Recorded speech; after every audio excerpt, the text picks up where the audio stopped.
are portraits of a vast, rugged, treacherous continent. They portray ships and men, machines and ice. A composite portrait of a continent which has challenged man since first he could sail beyond the limits of his horizon. Antarctica.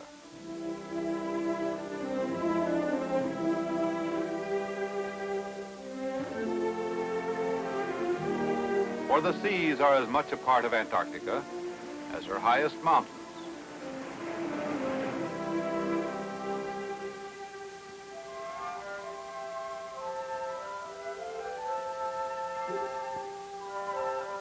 The first obstacles to exploration are products of the sea. Surrounded by three mighty oceans, the continent's only approaches are over the sea. And finally, many of our greatest scientific rewards are coming from these seas.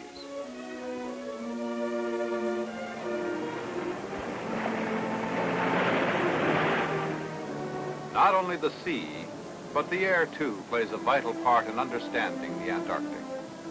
For here, in this cold, unresisting medium, the modern explorer can transport himself over the continent efficiently and economically. The helicopter uses the Antarctic airspace in its role as a modern-day pathfinder, transporting scientists into the field, as well as searching out leads in the ice. The sea, the air, and of course, the land. Erebus, according to Greek mythology, was the gateway to the underworld, a fitting name for this still active volcano.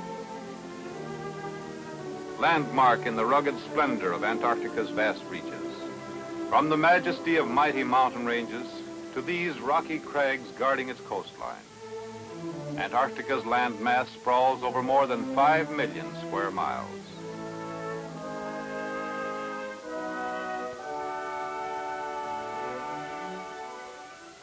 Beautiful.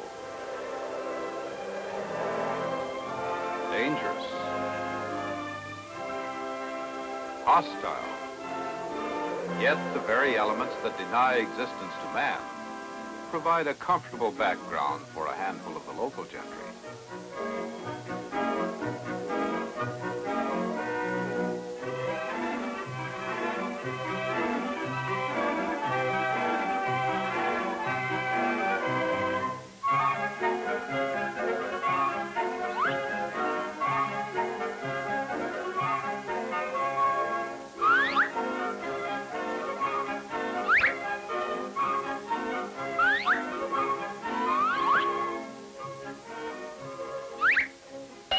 But the portrait of the land is also a portrait of its people. Who are the men of Antarctica? They are a composite of many races, many nations, from Admiral Byrd and other well-known faces from the past to the unfamiliar faces of the present.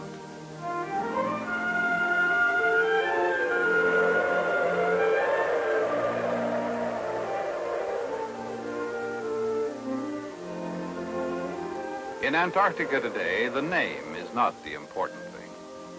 What is important is what a man is able to contribute to the enormous job at hand. Each job is small, sometimes almost insignificant. But the total of all their efforts spells conquest, a conquest that never ends, that goes on year after year, adding new victories to the successes of the past.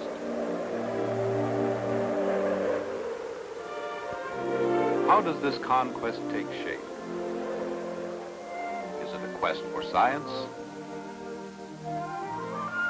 Or is it a battle of men against the weather and the elements?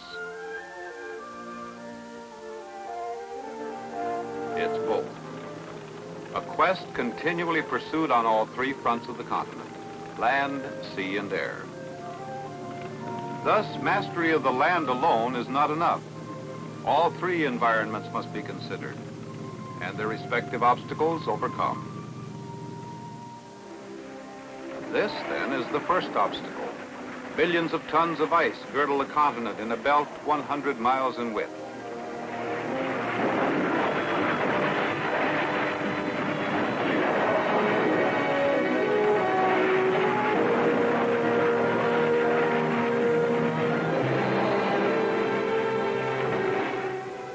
Each year, this belt must be broken for the annual return of the scientific support ships.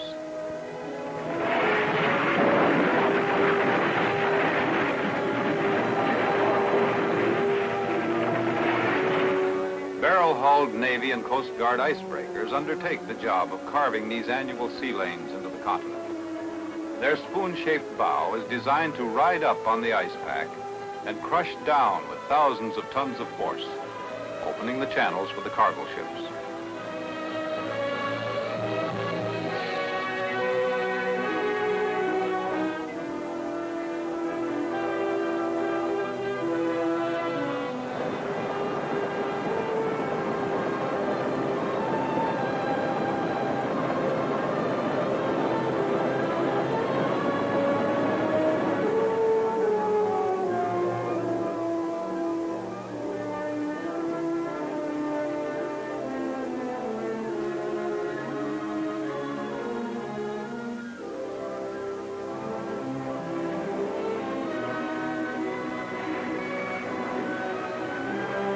Following in the wake of the icebreakers, these thin-skinned cargo ships bring in the thousands of tons of supplies needed each year to support man's continuing conquest of Antarctica.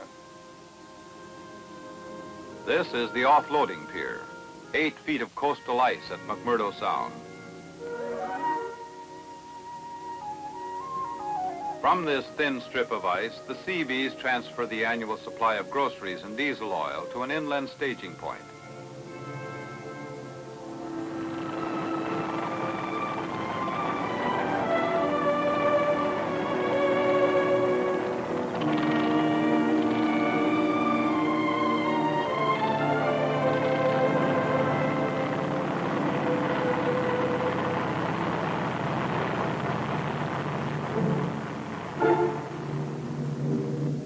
Here, specific cargoes will be earmarked for distribution to the Antarctic stations far inland. Some will be hauled in, some airdropped. But whatever the method, it's a long way from the farm to the breakfast table.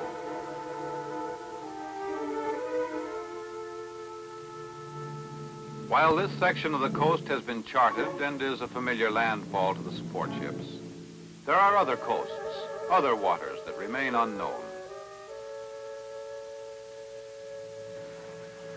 And it is here that the icebreakers perform their second role, that of a gargantuan tool of exploration.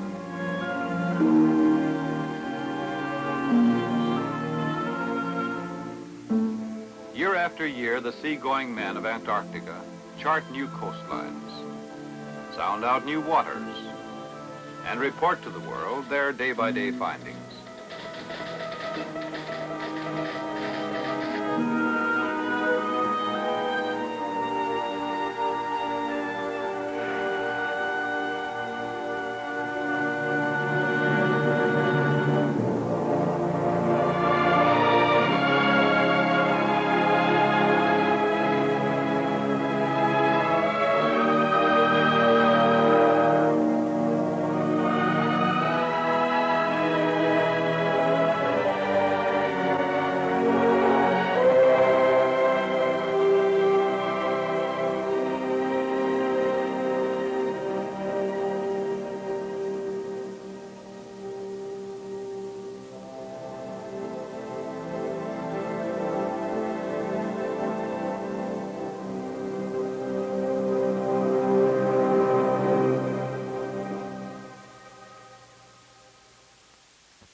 Many nations send their scientists to explore these unknown waters. The effort to unveil Antarctica has become an international challenge.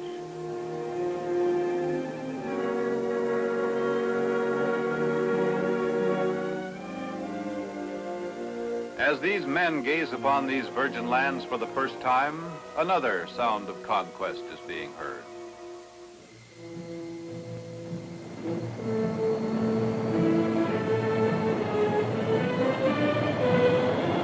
Scientific outposts on the interior of the continent, hundreds of miles from any coastline, must be resupplied by air. The C-130 Hercules, newest and most versatile addition to the Navy's air fleet, provides an efficient lifeline between the isolated stations and the coastal support base.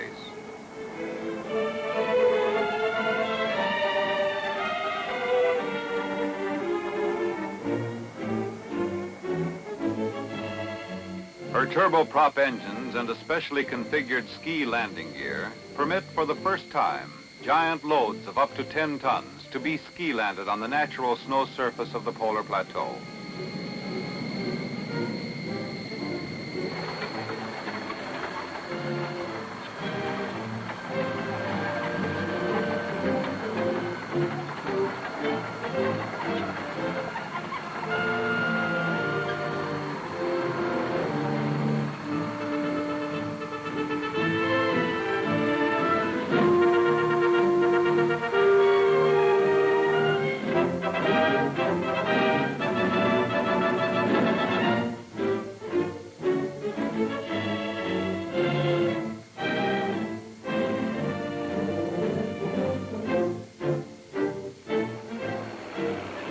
At the same time that the C-130 Hercules delivers bulk loads to the inland stations and camps, additional supplies are airdropped by the Air Force's C-124 Globemaster. Before the advent of the Navy's Hercules, virtually all supply of inland stations was accomplished in this manner.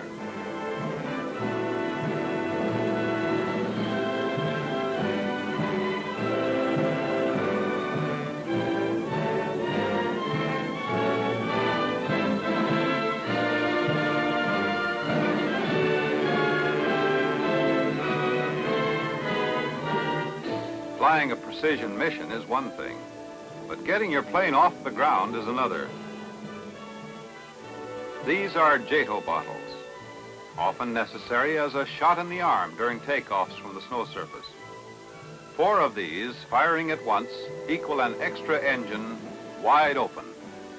One drawback, however, cutting loose with a full JATO firing cycle is almost like using your tail assembly for a rocket launching pad. Taking off is the R-4D, one of the original Antarctic workhorses of the air.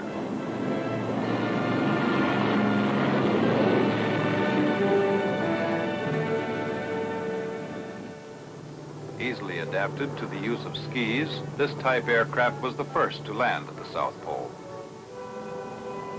Although South Pole landings are now commonplace, it wasn't long ago that this operation presented a highly hazardous challenge to the Antarctic airmen.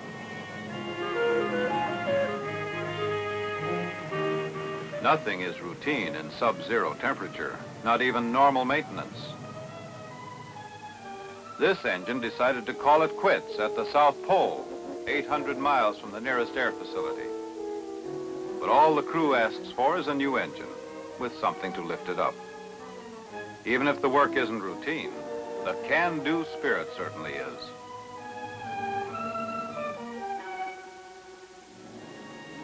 Tying in closely with the conquest of the air is the taming of the land itself. This is a section of the snow miller, a Swiss-built milling machine being flown into the construction site of the new bird station.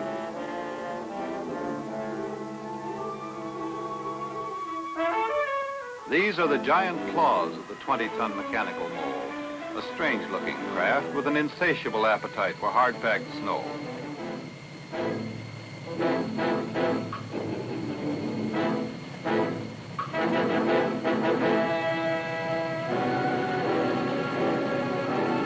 Spewing its dinner 2 stories high, the snow miller carves a 4 by 8 foot trench, paving the way for an entirely new type of Antarctic construction.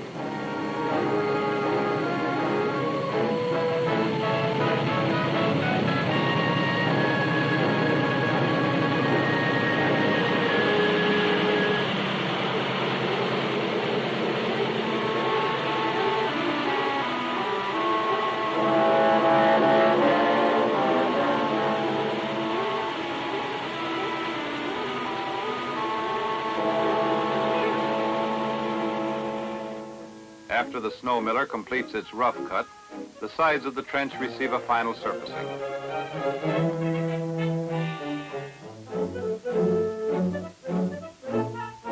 The new bird station, typical of the trend toward permanency, sees its first prefabricated arch swung into place.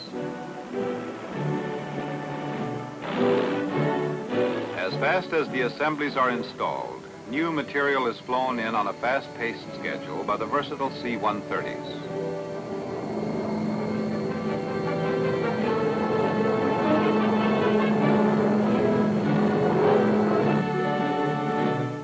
This airborne fleet presents a far cry from the sluggish tractor trains that supplied the original Byrd Station construction 5 years earlier. These giant arches will house the final buildings and protect them from the crushing weight of the compact snow.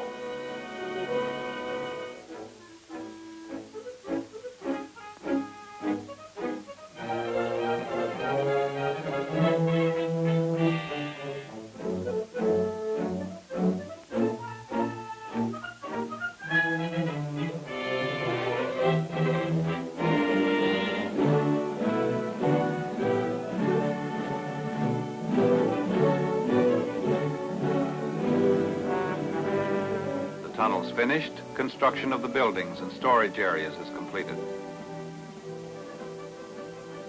New Byrd, the undersnow station of the future, home of scientific effort in Marie Byrd Land, occupied today. And at the same time, Navy men burrow under the snow. Ground is broken at McMurdo Sound for the construction of Antarctica's first nuclear power station.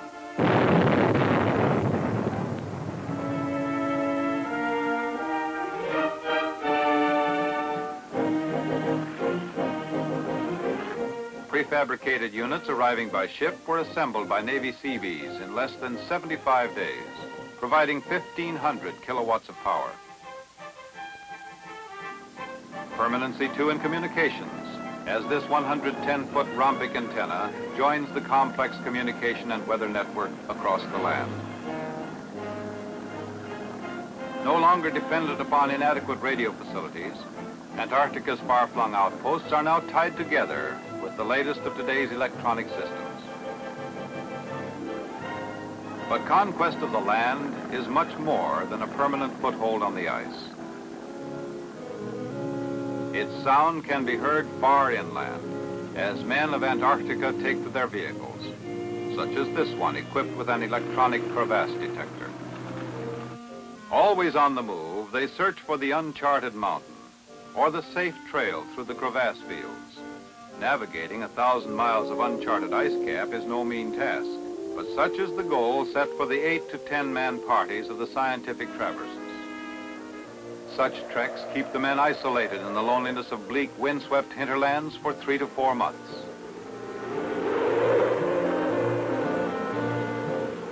But this privation has its own rewards, and to the scientist, it is the chance to pursue studies in his own field, compile first-hand records of geophysical phenomena.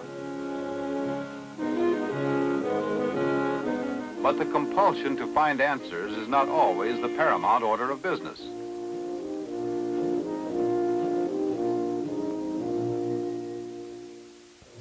Sometimes academic progress is overshadowed by the simple need for survival.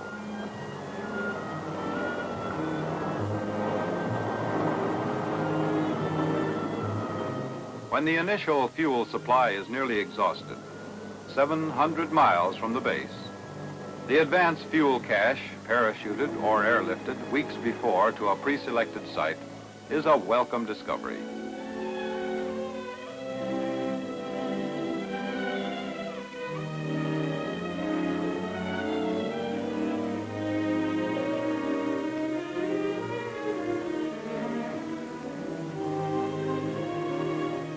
Less welcome is this food cache, Antarctica's version of a turnpike drive-in.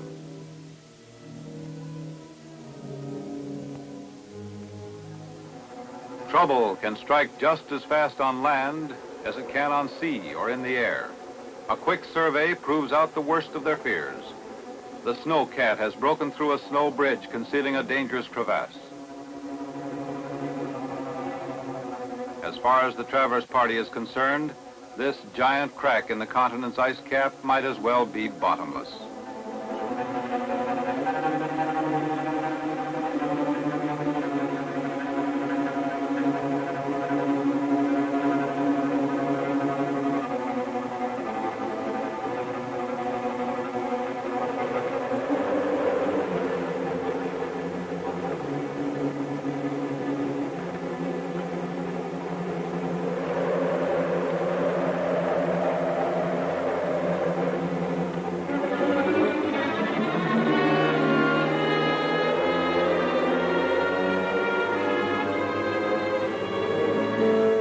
endurance, fortitude, and can-do spirit of the old breed of Antarctic explorer are by no means forgotten assets.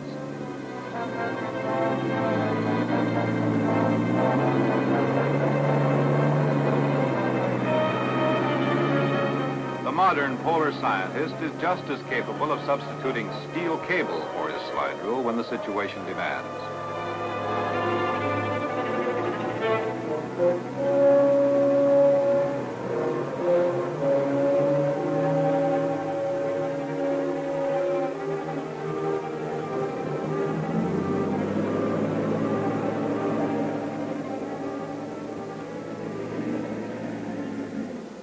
Another round one, and the expedition moves on.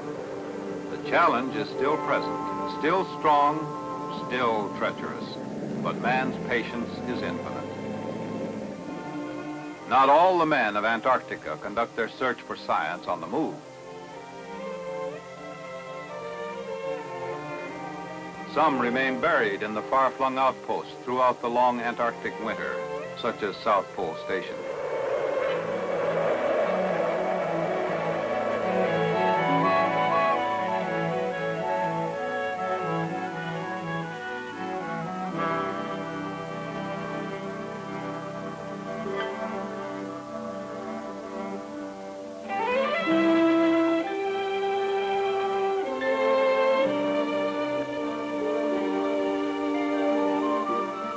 Here they gather data on a wide variety of geophysical subjects, obtaining knowledge of our Earth from an analysis of ice cores revealing hundreds of years of Antarctica's history, or the drift of a radiosonde balloon.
Antarctica, too, has its moments of relaxation.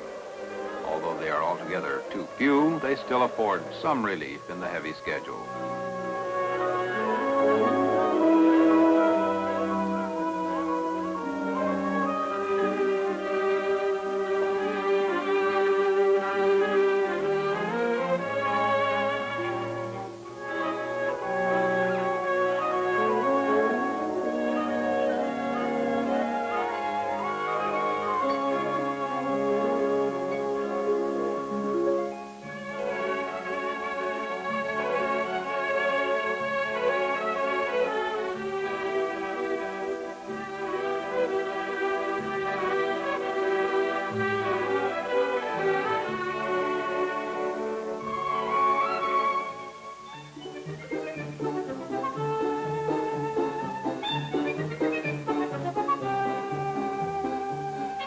Through ham radio stations at each one of the outposts, Navy men and scientists are able to talk to their families at home throughout the lonely months of isolation.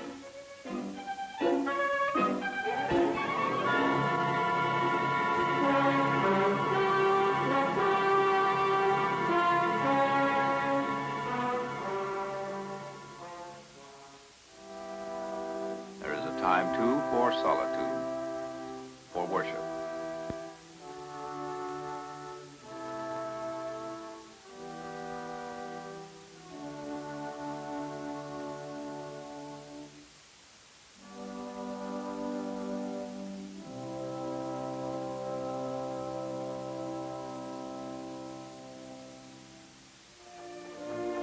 The sleeping continent is awakening, slowly at first, but with ever-gathering momentum.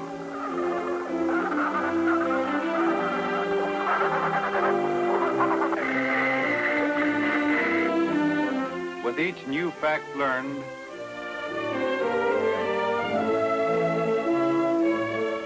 with each new mile of coastline charted, Antarctica comes more and more into focus.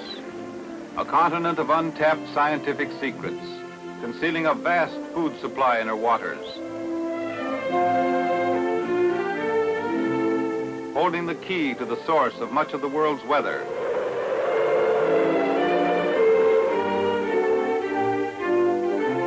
Checkpoint for Great Circle aerial navigation.